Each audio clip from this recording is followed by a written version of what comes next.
Hey guys, what is up? Zero here, and welcome back to Doki Doki Forward Momentum. In the last episode, we created the club, I guess. It's now, we have officially got all the members of the literature club. So, now we just to see what the fuck happens. I mean, we already broke the ice, you know, the usual. Monica said she hasn't kissed anyone before. Sayori said she kissed her cousin. Things weird with Sayori. I don't know. I didn't really want to ask her too much about that. It was a little weird. So, I still don't know what's going on with that whole thing. And Yuri apparently doesn't want to talk about her first kiss, which makes me feel scared for Yuri. I don't think Yuri's first kiss is a nice one. I'm starting to think it's a little creepy. I'm thinking it's kind of sad. But yeah. Let's get started, shall we? Oh yeah, our MC has a name now. He's the secretary. He doesn't have an actual, so it's not called him anymore. There's a step upgrade, it's an upgrade. It's an upgrade from him. So there you go. It's better than nothing. Entering the club room, I'm greeted to an amazing sight. Near the back, Natsuki has crawled up onto one of the shelves as Sayori repeatedly attempts to grab something from her. Oh god. Come on, just a small bite. No way! The last time you had a small bite, you left me with crumbs! Natsuki stretches her arms high to avoid Sayori's grasp, but it's painfully obvious she can't hold out for much longer. Sayori hasn't noticed me entering yet, but Natsuki spots me near the entrance and begins pleading for my help through her eyes. I let out a sigh, then nod to her, confirming my assistance. Placing my bag quietly near the front, I begin to sneak up on Sayori as she continues to try and grasp at Natsuki's hand. And then we kill her! We grab her in a chokehold, and we break her neck! Having got her bite behind her, I grab her with a chokehold and break her neck! That doesn't look like she died. Kill! Wrap both my arms around her and begin to fiercely tickle her armpits. That's not kill!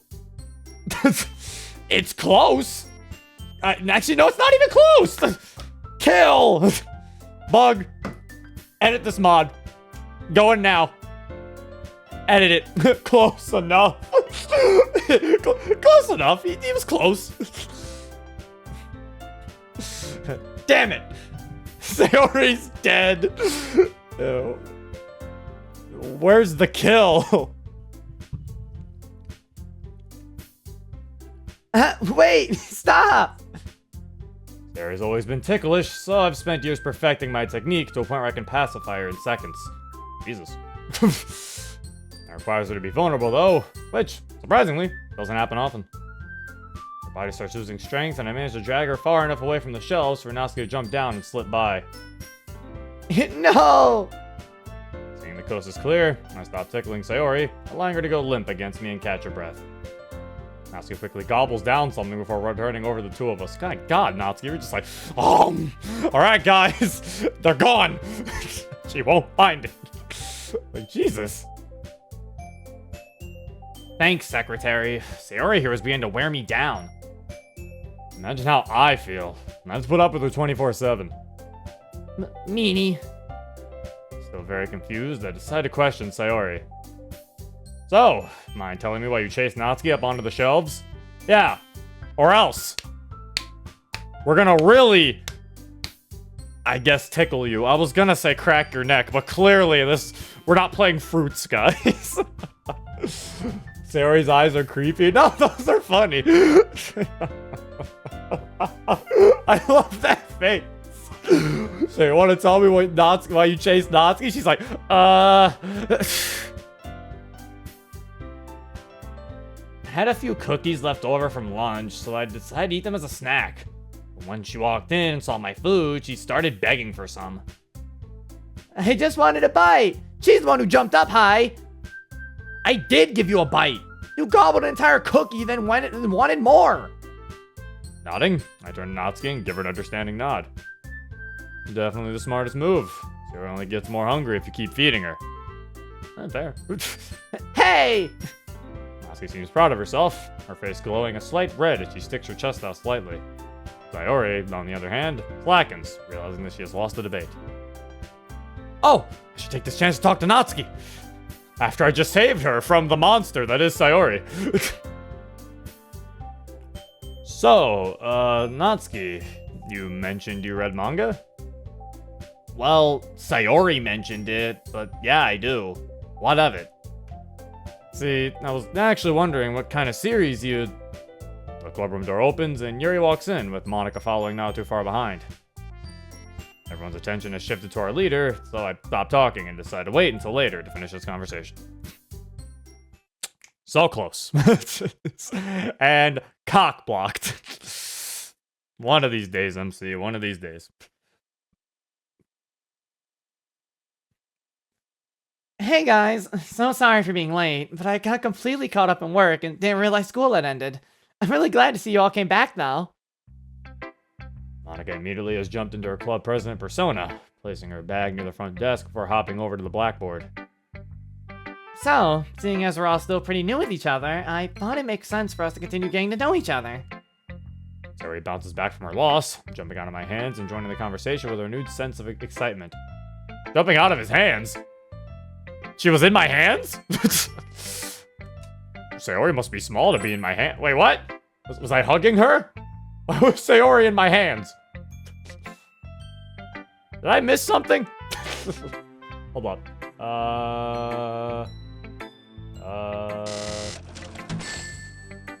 $1.05. Every time you stream, I'm donating $1. Ah, yes, I get the $1. I now have a $1 salary. Thank you for the $1 salary, Fanson. You were tickling her. My hands were just in her armpits? She was leaning into you while MC held her. Oh, okay. Oh, wait, here we go. Yeah, allowing her to limp against me. Oh, I was like, I was just talking to Sayori with my hand in her armpits, just like, so anyway, just holding on to her. Also, she like limped into me. All right, that makes more sense.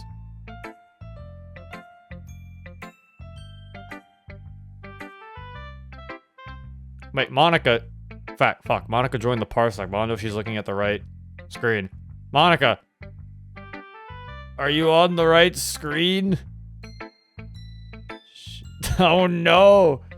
Hello? I muted. That's why she couldn't hear me. Oh. I was asking if you were on the right screen, and I was like, why isn't she unmuting? Are you on the right screen?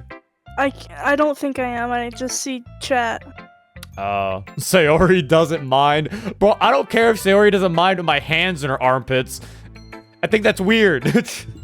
So what happened so far?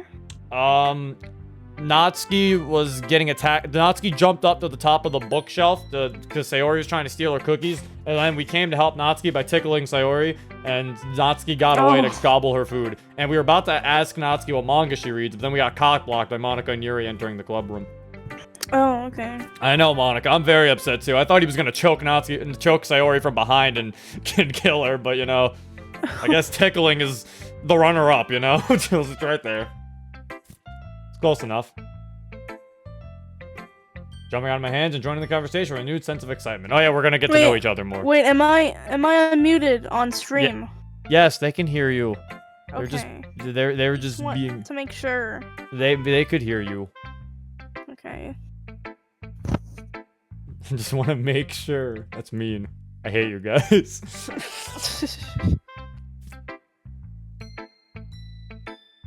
Does that mean we'll be playing the game again today? Not exactly. I thought we should instead do something more, you know, relevant. Yeah, something actually related to literature. Relevant? What would that be? Well, each of us are no doubt into some form of reading, but have you ever really thought what it is about certain stories that really captivate you? Monica begins to write various genres and subgenres onto the blackboard in a chart of some sort, listing various attributes and tropes associated with each. Every genre in writing has various traits, tropes, or writing styles that make us drawn to them. For instance, horror stories typically use descriptive imagery and people's desire to understand the unknown to lure in their audience. It's these aspects that work together to create what we love about our favorite stories. Monica showcases that same love of literature I had seen last week and I start feeling guilty for joining. I'm sure an insect would be more interesting to talk to than me. I look to my sides and find that the other members are just as amazed by Monica speaking, looking at her with the same revere as one who would hold to a goddess. So I thought we could share what traits or even what specific genres we love and learn about each other like that. Can we though? Are we gonna learn about literature? Chat, get out your notebooks. Yay. We're learning. Everyone take out your pencils.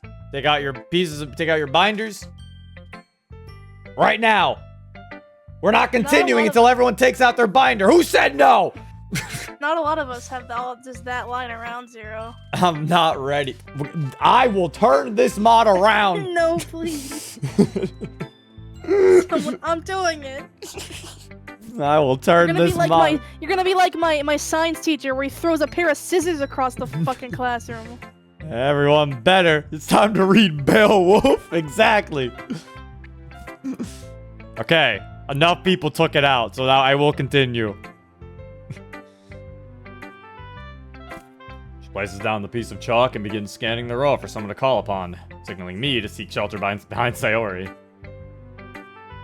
I'll prolong embarrassing myself as long as I possibly can. Yuri, why don't you start us off? What? She died. That wasn't from me. That scared me. That wasn't from me.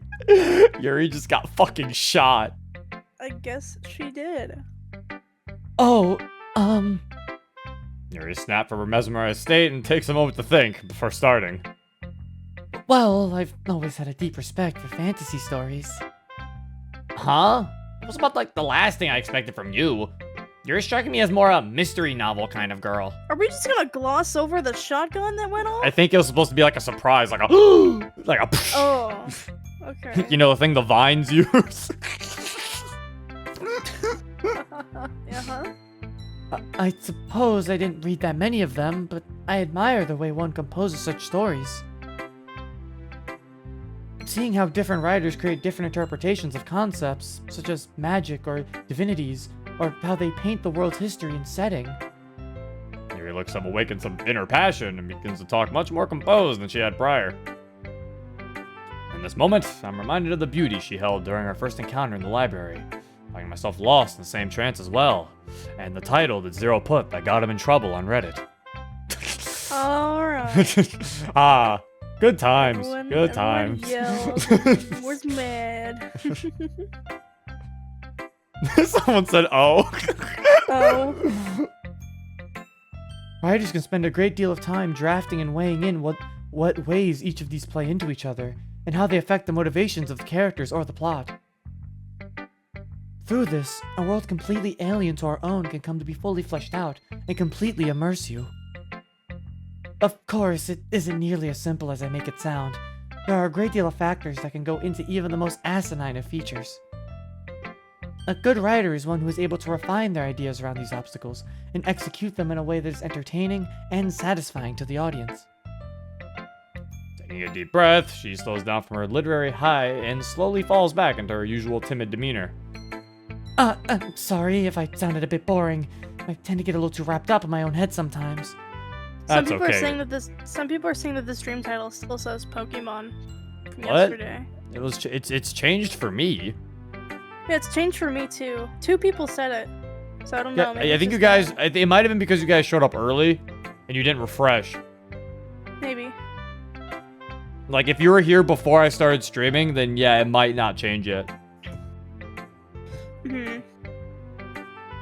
No, that was wonderful, Yuri. I had no idea that you were so smart. Meanwhile, MC. Oh, what? Yes, amazing. 10 out of 10. It's nothing, really. I won't even call it intelligence, since it was just my opinion. You shouldn't disregard yourself so quickly, Yuri. That was genuine passion I felt there. I'm glad that you were comfortable enough to share some of it with us. Yeah, you really have it all, don't you, Yuri? Beauty and brains. All the praise makes Yuri sheepish, and she turns away from us while trying to hide herself behind her own hair. Saori and Monika try to encourage her to share more. However, they aren't successful, and Monika decides to move on to someone else. Alright, then Natsuki, why don't you go first? The second shot hits Natsuki while she was distracted by Yuri. I had to guess, she's probably in the same boat as me. Well, stories gotta have some humor, right? Some good jokes or just character interactions. What about plot or writing elements? It's obvious from her expression that Natsuki's winging the entire speech, and I can visibly see her cringe when Monika tries to pry further. Well, sure, a good plot is nice, but it's not like stories need a super consistent or deep one to make them good. Stories without them are perfectly valid. That's a very unique perspective, Natsuki. I wasn't expecting one of us to take a stance like that. Yeah, like this story. There's no plot here. Yeah. This is the Seinfeld of DDLC mods. It's about nothing. But it's good. It's just, if you told me what the plot was, it doesn't really have one. It's about nothing, and that's kind of the point.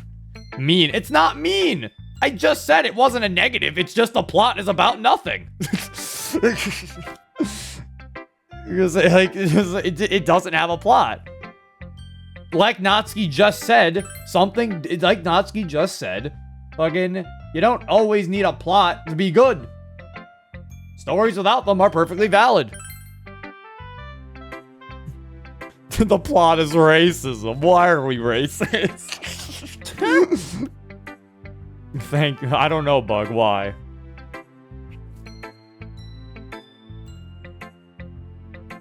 I believe you are right, though. Sometimes it's nice to read something without a terrible amount of thinking involved. Oh, come on. You aren't even trying to hide it.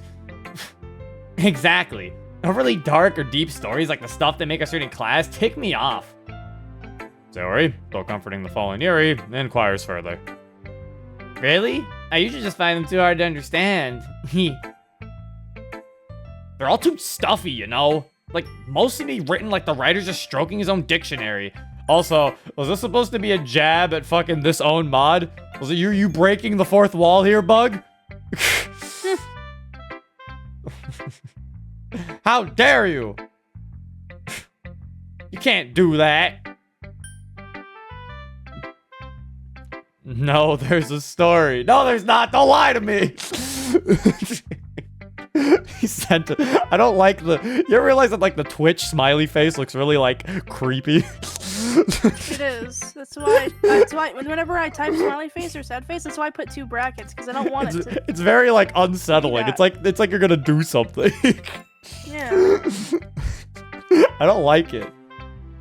It's like the same energy as, like, the regular smiley face. Also, like what Natsuki said, I do kind of agree. There actually are some DDLC mods that are like that too, where it feels like the writer is just kind of stroking his own dictionary. It's like they're just using just like big words and shit just for the sake of it, and it's like, what are you doing? Get this out of here! No one talks like that. Like that's usually the biggest complaint, is where it's like nobody talks like that. They always have overly complicated language and long drawn out details describe the most mundane things. It's like, get on with it already. And when the teachers go on about how it's actually all a smaller metaphor and a bigger metaphor or something. That's definitely an exaggeration, but I think there's a certain charm to writing like that. It can make stories feel poetic and beautiful. Maybe to you, it's just kind of cocky and make them a pain to read. Yeah, I'm with Natsuki on this one.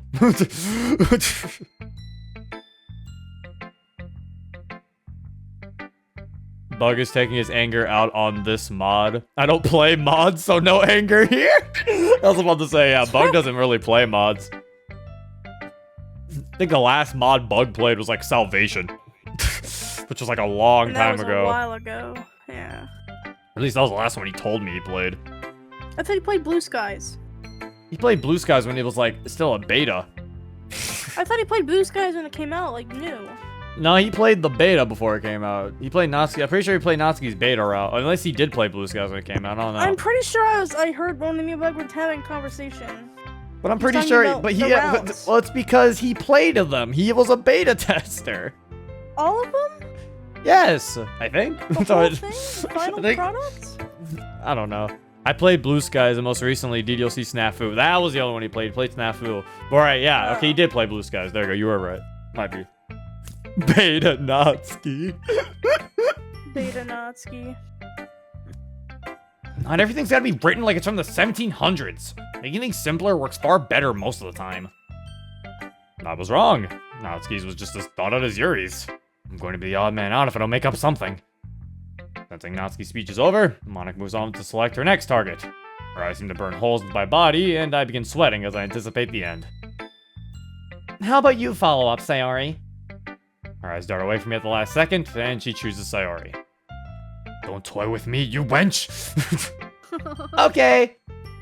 Sayori doesn't seem to realize she's just been executed and happily begins her speech. I was about to say, yeah, there's no gun, so I'm assuming she's fine with it. She wasn't put on the spot.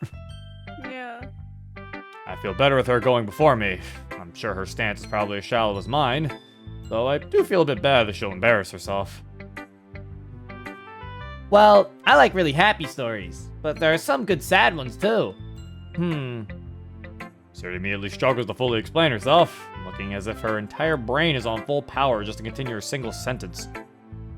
Stories with both are the best though, where that mix of happy and sad come together and make something, Yuri chimes in with a whisper. bittersweet. Yeah, that's the word. Bittersweet stories. Like good romance stories. I really like those. She likes the Titanic. Sayori loves the Titanic.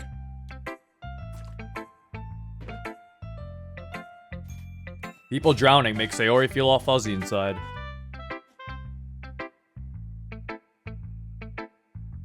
I have a big pile of them back at home, though I often forget where I am in them and just end up restarting them constantly. Damn it, she has a valid answer too! If there was anyone here I was sure didn't read, it was Sayori. But it turns out I can't even rely on those closest to me. Why is MC freaking out so much over an answer in a literature club? It's not like he's gonna get an F. It's literally his opinion. Granted, he's probably overthinking it, but I guess that's the whole point of our MC. Somehow, that sounds just like you. You have any personal favorites? Sayori takes a moment to think. Furrowing her brow, she tries and pull a distant memory. Oh, The Great Gatsby! I read that for English back in middle school, and I really liked it, even if it was kind of hard for me to follow. Hey, wait a second! You failed the test over that! No, I didn't. Yes, you did! I remember you begging me to buy you ice cream and make you feel better after you got a... Shut up! Even if I did, I still have enjoyed the book. Right, Monica? Sayori looks over to Monica for confirmation, who nods nervously in agreement. Well, it's not like a test score is able to gauge enjoyment, I suppose. That's fair. Why don't you continue by sharing what you're into, assistant? I'm quite interested in learning more about you. That's... Monica's final bullet has shot me while I had my back turned.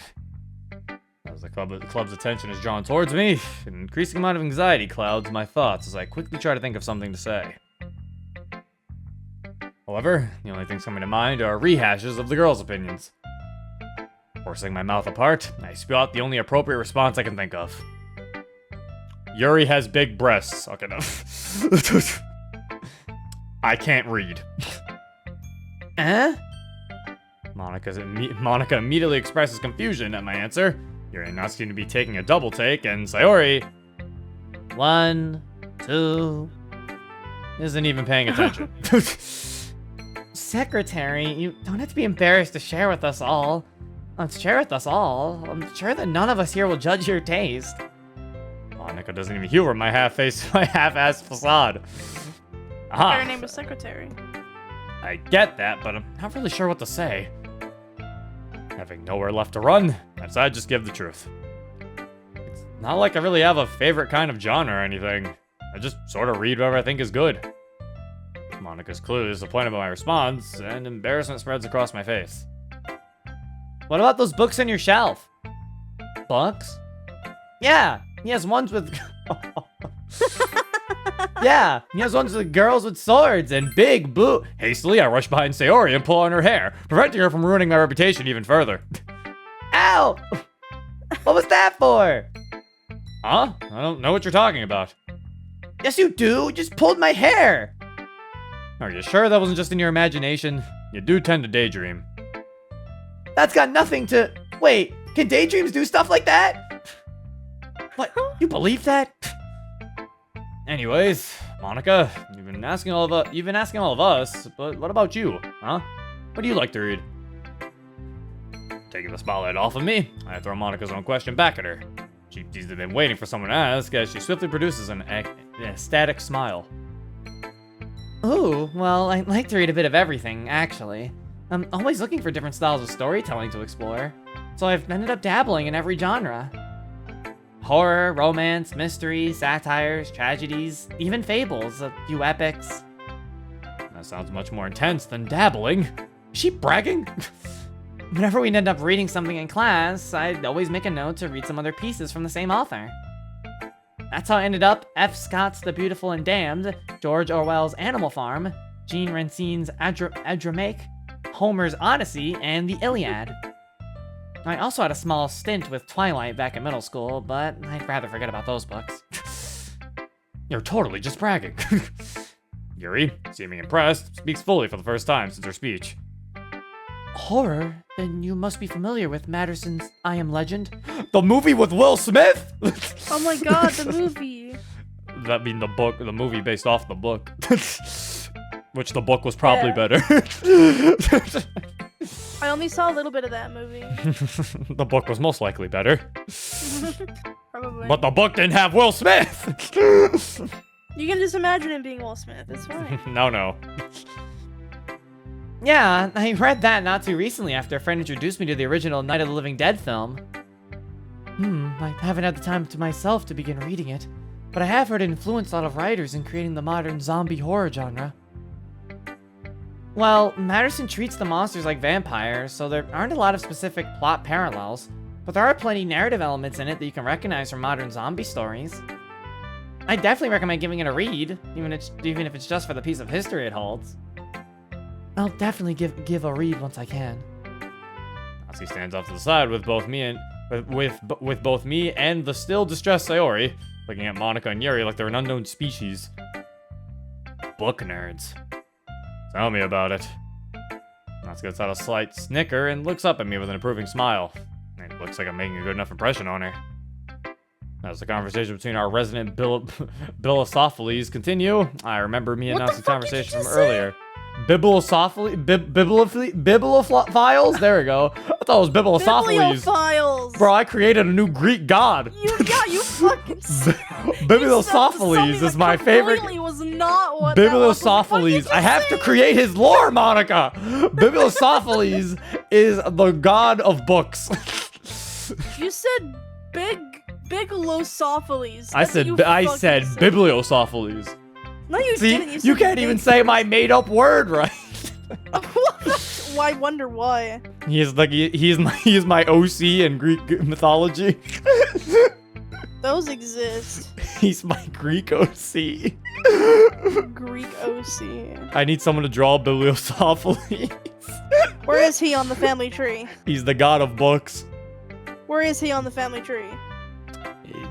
He's the son of Poseidon. I thought that was already a character. It is. He's the brother of the son of Poseidon. The other one. No. He got... Someone said bibliophiles. Bibliophiles. Yeah, I know it was bibliophiles. I said it right. You did not I said it right. know No, I said it right the second time. I was reading too fast, and I read that as Bibliophiles. I was like, wait a minute. If I wasn't here, you would have went on your merry day without knowing a damn thing. No, I would have went back and been like, oh wait, bibliophiles. Okay. I would have went back. You I lie. don't think you would have. Yo, are we getting a Greek roleplay? Greek time. No. So, I asked you about manga earlier. Yeah, you did? Is there something you want? Or are you just picking a fight? Natsuki's eyes squint into a defensive glare. He reminds me vaguely of an animal protecting its territory. I was just wondering what kind of things you read, actually. Natsuki's eyes press into an even sharper stare, seemingly cutting into my very soul with her gaze alone. She looks me up and down before relenting slightly and motioning over to her bag. I cannot read right now. Shuffling through some papers and journals, she produces a book from her bag, seeming to take great care not to bend or crease the pages or cover. Parfait Girls. The title immediately signals my brain, digging up a memory I had all but forgotten about. Mental images of meaningless moe and asinine character dialogue fills my thoughts, and an overwhelming sense of nostalgia hits me like a truck. Oh, this series. Natsuki's face lights up instantly. You know it? Yeah, I read like the first few volumes of this back in middle school. More like freshman year, but she doesn't need to know that. I got distracted by other manga though, and never actually got around to reading anything past volume 2. I wasn't expecting to ever meet someone else who was into Parfait Girls. It's really pretty surprising. I can see a small smile creep onto her face before she turns back to me. Isn't Yui kind of like an idiot? Yeah, she's always doing the weirdest stuff. Like how she followed around a turtle for an entire chapter. Or how she made a fire while boiling water. But yeah, hey! Don't make fun of our mod Sayori! Things just got out of control, she didn't understand. I'm gonna be honest with you, I don't know how she managed to do it. No one knows either, alright? But she does. I don't even think she could tell us how she managed to do it. Just leave it at that. Don't ask her. She gets very defensive. It's like she was making a science experiment in the kitchen. She gets very defensive. Kinda cringe, not gonna lie. Honestly, burning down a house, making a fire while boiling water, kinda cringe. But yeah, she's pretty brain dead. At least the turtle chapter is pretty good, besides that weird B plot. What the fuck? I clicked enter. Why did it make me pause? Right? That gardening story was really funny. They even reference it later on. Like how Mayuri gets all her cooking ingredients from the garden. Oh, I totally forgot she cooks. That's a cool detail. Most slice of life stuff like Parfait Girls just keep other stories episodic and throw continuity away. Yeah, it's like a reward for being an avid reader. You get all the in-jokes and small details. That's especially true in the later volumes, with years and years of stories piling on top of each other. Like One Piece. How did we get here? Like One Piece. Watch One Piece. No. Not you. I know you're not going to. Somebody will. I said I was willing to. No! Oh, okay. Whoa, don't spoil me. Oh, shut up. I'm quite surprised I managed to open Natsuki up so much in a short amount of time. Why don't be opening up Natsuki? This is a fucking public place. The two of us continue talking, which eventually catches the attention of Monica, who seems to remember the job of running the club. She wraps up her conversation with Yuri and gathers our attention. Okay, guys, now that we've gotten ourselves a little more familiar with each other, I'd like to discuss what today's main club activity will be. Bug, this mod gets an A tier because you haven't made Monica say her signature catchphrase. Oh. I've been noticing this, but I'm gonna bring it up now. Bug, why does she not say it? You're in trouble. Uh-oh. It's a plot point. This man made it a fucking plot point. Okay. Taking a deep breath, Monica walks back over to the podium. He looks over the members, who have since found themselves in a semicircle focused around Monica. Each of us have shared today the kinds of stories we love to read, so I believe that we should continue by expanding our palettes and taking a dive into a genre we aren't too familiar with. In the back of the closet are a collection of books that I've gathered from the school's library and various teachers. I'd like each of us to choose something outside of our usual interest and read it, to discover a new experience we wouldn't normally. In fact, turning towards the board, she directs our attention to the list of genres she had previously written down. And she's like, in fact, I've organized this list where each genre is across from its closest opposite. Of course, some genres are a little too specific or broad to make direct choices, but I tried my best to ensure you'd get a new experience. Very diligent work. Monica beams at pride, present to us her trademark smile. The members begin to look over the chart, finding out which genre they've been assigned. It isn't long before a fuss is raised. What? I have to read a horror book? Monica doesn't seem surprised. My guess is she expected Sayori to be resistant to the idea. Well, it's not like I'm going to force you, but I think it'd be good to try out something different. Besides, it's not as if they're all dark and bleak. There's plenty of variety in the genre. When you say it like that, I can't refuse. Erd says that Erd has a true story as a beta tester for this mod. He says, true story, bug misspelled organize as orgasm in the first build, and I had to correct it. Orgasm. How do you fuck that up? Wait, where the fuck was organized? Should I have this list orgasmed? I've orgasmed this list. I see it. You passed it. Yeah, I've orgasmed this list. Bug says, I don't know if that's true, but I will believe it though. Erd has everyone on file who we get to playtest. He's like, I remember it all. You can't hide it from me.